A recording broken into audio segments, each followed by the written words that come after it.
রাসূল বলেছেন তুনকাহুল মারআতু লিআরবাইন, 4টা গুণ দেখে বিবাহ করতে হবে। জোরে বলেন কয়টা?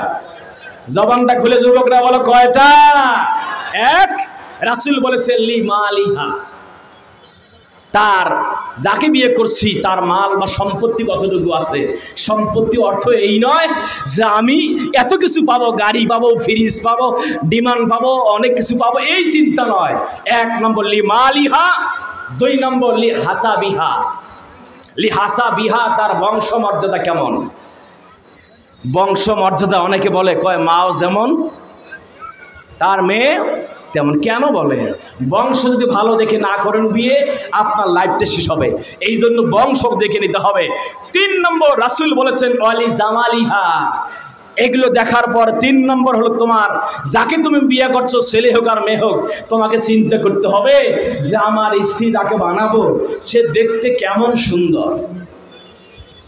কারণ অসুন্দর মেয়ে বিয়ে করলে, রাস্তায় সুন্দর মেয়ে দেখলে মনটা চাইবে আরে আহা কি করলাম, রাস্তায় কত মেয়ে দেখতেছি, কি কালা ভুটভুটে একটা বিয়ে করলাম, কি যে যন্ত্রণা, সারা জীবন ওখানে গিয়ে খোঁটা দিবা।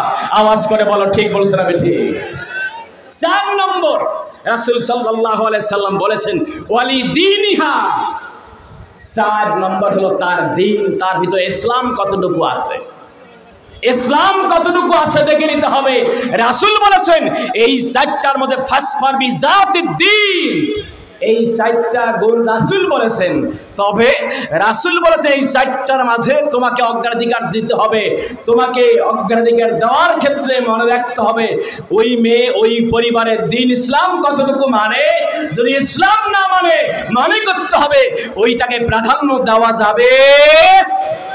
কারণ এই 3টা থাকার পরে যদি দিন না থাকে, এই 3টায় সমস্ত কিছু খাইয়া ফেলার সম্ভাবনা। কয় বাবা আমি নামাজ না পড়তে পারি, কিন্তু আমার মেয়ে নামাজ এক ওয়াক্ত কাজা করে না। ওরে বাপরে বাপ, দরবেশ হইছে। অর্থাৎ এটা আর এক ধরনের ধান্দাবাজি কথা।